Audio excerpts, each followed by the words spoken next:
You're listening to Skipping Through Theatre, proudly partnered with YouthTV. Hello and welcome back to Skipping Through Theatre, the podcast where we celebrate the magical performance from the unforgettable musicals and the powerful plays to the TV shows we can't stop talking about, and the behind-the-scenes stories that bring it all to life. It's about the laughter, the drama, and the moments that stay with us long after the curtain falls. So settle in and let's dive into today's episode.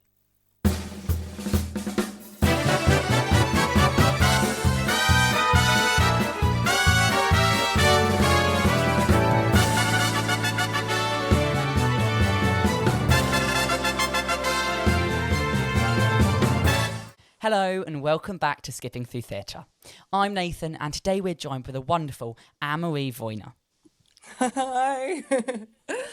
Anne-Marie previously played Frenchie and alternate Sally Bowles in the West End production of Cabaret, and she's currently performing in the Ballad of Johnny and June, this musical celebrating the lives and music of Johnny Cash and June Carter Cash. Welcome to Skipping Through Theatre, Anne-Marie. Hey guys, I'm excited to be here. Yes, we're excited to see you. For people listening who might not know your story yet, can you tell us a little bit about yourself and how you first got into performing? Yes, so I grew up in South East London, and I've always been a bit of a crazy child, very like sort of confident and like I would always be sort of creating stories or something, and it would be very fun in the playground. But yeah, I guess it's a bit cheesy to say, but it's not really like I kind of got into performing. I was always just performing at home in the living room. So my mum, she ended up putting both me and my sister into some performing arts classes. And yeah, since I was pretty young. Yeah, you were born to do it, pretty much. That's what you're saying. Well, if you say so. I can't imagine myself doing much else, to be honest. Yeah. That's honestly so fair, though. Do you find theatre was always something you loved growing up? Or was there a moment where you like particularly realised that was what you wanted to do? Yeah, I guess I was always quite a creative child, and I didn't get to actually, it's like going to see theatre, especially living in London, it's such a privilege financially. And like, my family, like I only have like about 2 or 3 really formative experiences. I remember growing up watching theatre live, but I think honestly, it was my older sister, like seeing her, she's very talented and her name is Sophie, and seeing her sort of singing and dancing, like I was always very much into acting. And then when I saw her play Fiona in our local school's production of Shrek, and she was also tap dancing, being a seagull, I was like, oh my God. Wow. I know. I was like, I want to do that too. Belle did everything. Right? And, that's so cool. I was playing like, we also did The Little Mermaid at the same time, and I was playing Ursula, which was really fun. But I was also like, I also want to be a tap dancing seagull and like, that would be so fun. So the vocals hit for Ursula as well. Like the songs. Right? That must have been so fun to play. Oh, it was a very dramatic, evil monologue. Yeah. I loved it. I'm so here for that, though. So you trained at places including Arts Ed and the Brit School. What were those experiences like, and how did they help shape you as a performer? Yeah, they're very great schools for musical theatre training, and like I think coming out of like a lot of Catholic school upbringing, suddenly going to the Brit School where we could, instead of wearing uniform, you could wear your own clothes, and it's all about like self-expression. Like that was very really important to me. But I was there during COVID, so yeah. Half of my experience was online, really, but it was still, but it was the best place to be, really, if there was anywhere to be online. And Arts Ed was just like top training. We got singing lessons 1-to-1 every week, and teachers that really cared and were passionate about what they were doing. And that was also yeah, I mean, it was, if I hadn't gotten the scholarship I needed to go, I would have kept trying because I knew that it was definitely a school that would really help me be who I want to be as a performer. Did you find it helped? Yeah, loads, loads. At the end of the day, it's like kind of, you just, the more perspectives you can gain, like from lots of other people and lots of other teachers, and have that time really to discover it for yourself, what kind of artist you want to be. Just even having that studio space every day. Like I would come in early every time and do my own warm-ups and meditate and have my own sort of systems, and I figured out what actually, yeah, what kind of artist I want to be, and that was really, really helpful. Yeah, I guess it's Yeah. kind of how you do the training. It's very much up to Yeah. the person. Yeah. What was your first professional theatre job, and what particularly do you remember about that moment? My first professional theatre job was Cabaret in the West End. Wow. Oh my gosh. That was your first. First one. So Oh that my gosh. was kind of crazy. That's impressive. Wait. It was surreal. I remember coming out of one of my, I was one of the lucky people to sort of book it in my last few weeks at drama school. And I remember literally leaving one of my third year lessons and getting a call from my agent and then just crying all of the way home. Wow. I don't even blame you. That's crazy. Wow. Thanks. Yeah. Yeah. So, what has been one of the biggest lessons you've learned throughout your career so far? So actually booking that sort of dream job, I kind of always thought in my head, like, I leave drama school, I will be the most like 100% perfect version of myself as a performer. And I think actually the biggest lesson I've learned is that you don't need to be perfect to do this. You don't need to be your 100% best every single day. Like, there's just no way you can maintain that, especially for like a year contract or an 8-show week. Like, every show is going to look different and feel different, and that doesn't mean that just because one day your lowest note is feeling a little bit crunchy, or your highest note is, or you're not feeling as emotionally connected and ready and present in the job, it doesn't Yeah. that you can't still do a really good job. So I think that's been a really big lesson, sort of letting go of perfectionism and just embracing the art of live theatre. Because I think it's a very important thing that people should learn as well, because everyone's learning and you're not going to know everything, especially since a majority of people are still like getting the gist of theatre, because you like, it's so, what's it called? You know, when something's like random but unexpected, you don't know what's going to happen. And I think having that reliance on other people, especially because you can go for people for like advice, but in the end of the day, you still have to work things out for yourself. And I think it's such an important thing to just experience, because it helps build like on yourself as well. And I think it's really important. Yeah, it's a very, that's also actually one of the biggest lessons I've learned. All of your, it really matters, funnily enough, the personal stuff in your life, because it bleeds through into your career. Like, Yeah. if you in your personal life struggle with perfectionism, it will go through into your career, and it's definitely Yeah. a hurdle. Like, you need to prioritize who you are, as a person, your own personal development, if you really want to succeed, I think. Yeah. Yeah. The theatre industry can also be full of exciting moments, but also loads of challenges. What's one of the things you would say that helps you stay motivated and inspired? So yeah, actually, one of the biggest things that I find is that I just like watch loads of theatre and constantly watching sort of TV shows, or going to museums, exhibitions, watching like dance shows, anything really. Inputting. Oh, poetry. Oh my God. Poetry open mics. They are so inspiring, because it's like the more art that you can sort of take in, I think, and see how many different ways there is to do it. it will make you it helps me feel more inspired and motivated when I go to do any sort of performing, because yeah, it is really about sort of keeping it fresh for yourself.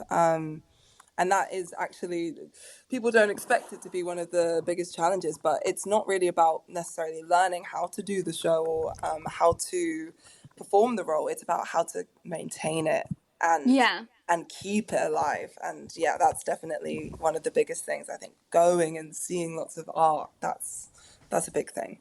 I think self-expression is also quite key, because you need to like figure it out like within yourself as well, to be able to channel a different role.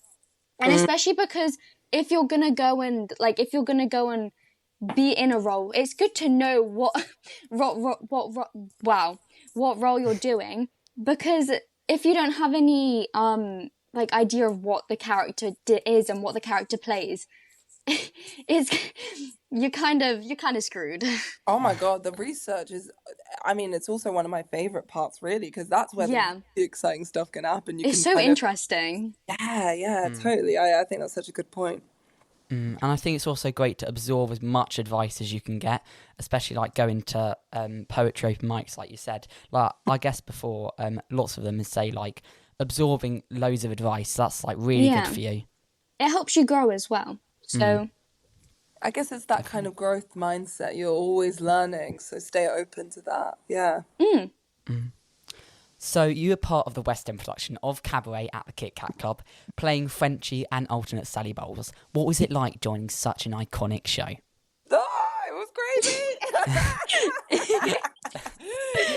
Honestly, I couldn't, like, every day I walked into that building, I was very, very happy to be there. It was I would always say it to my colleagues, it was so hard not to have sort of a bad day whilst you're there. 'Cause yeah, it's such a queer space and so welcoming. And I think, like, this show specifically, the way that it touches people, because it has such a political message as well. yeah, I mean, it's just like, it really is my dream as an artist to perform something that will make people think when they leave the theatre.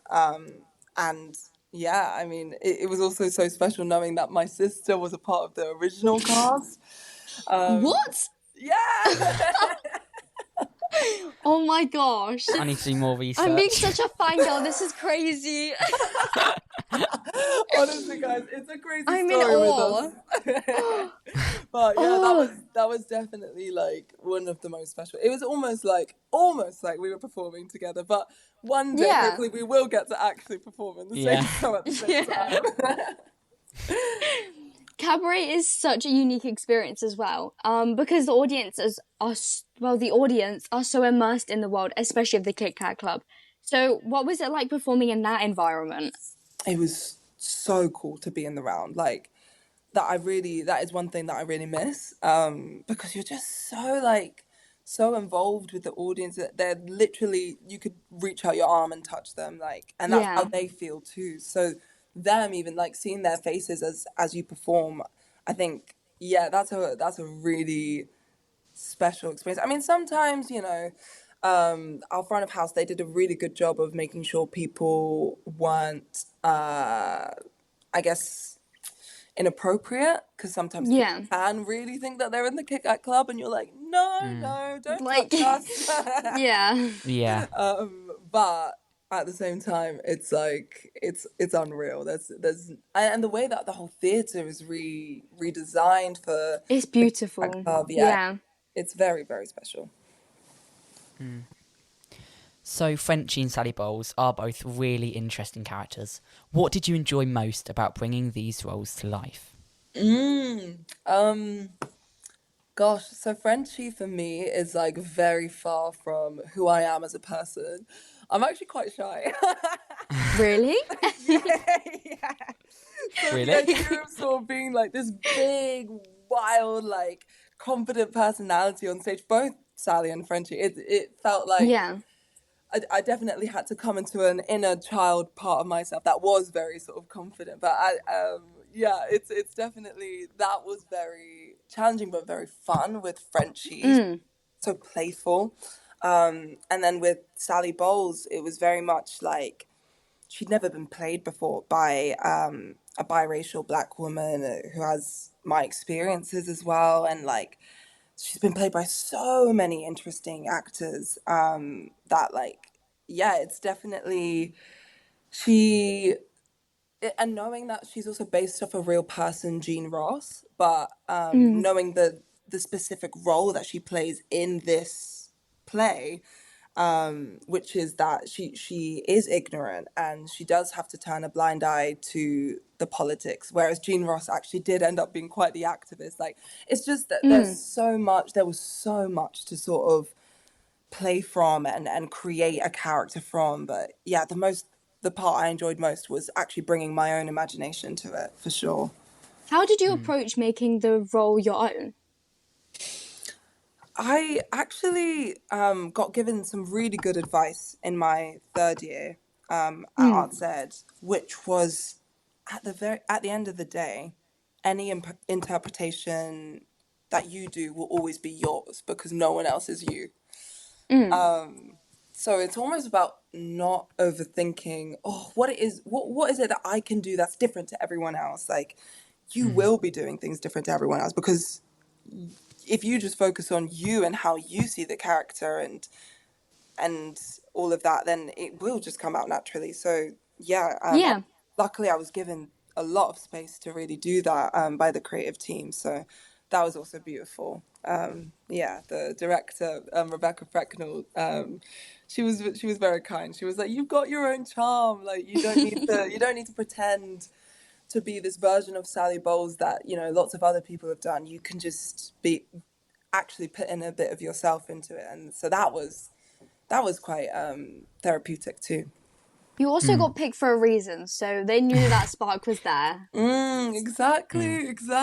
Yeah, it's hard sometimes in the position to remember that, but that was also one thing that I definitely had to keep telling myself. Yeah.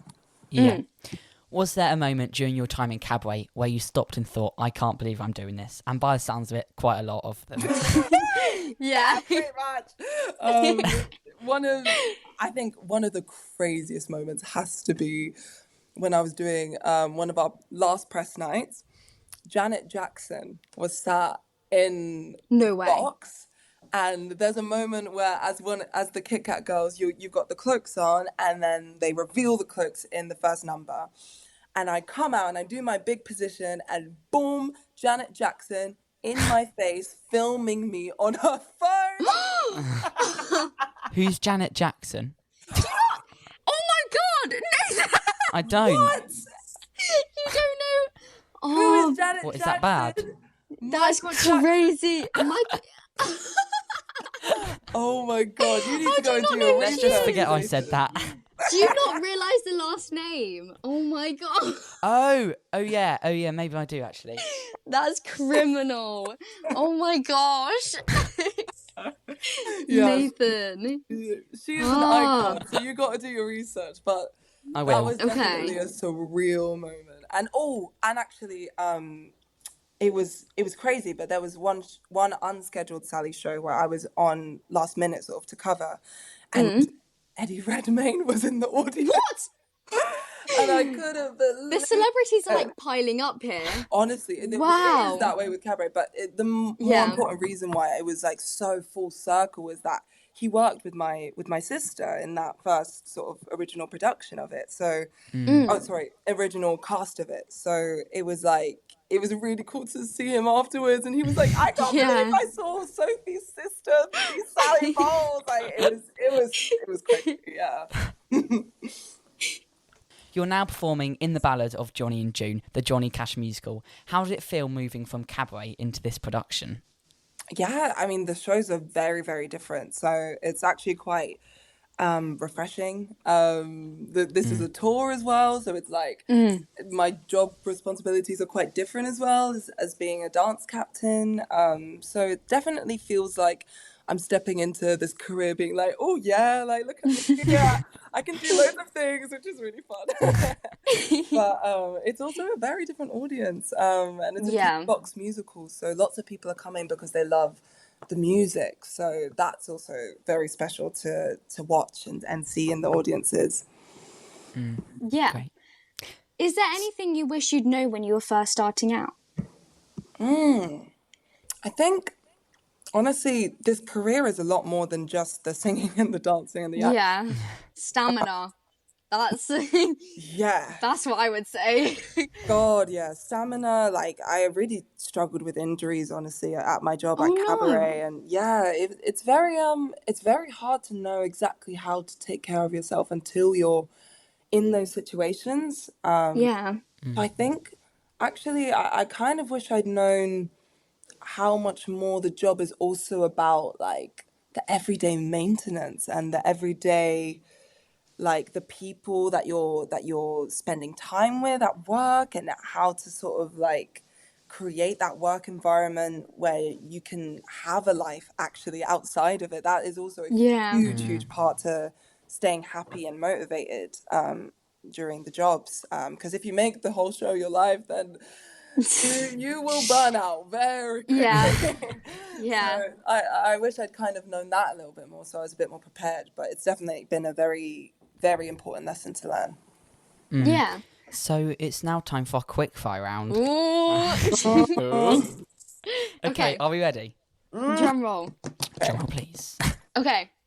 Favorite musical? Oh, Hamilton, but also The Lightning Thief, the musical. Favorite theatre you performed in? Oh, that's hard. I will say I love the Theatre Royal Brighton. Yeah. Okay. A song you could listen to forever?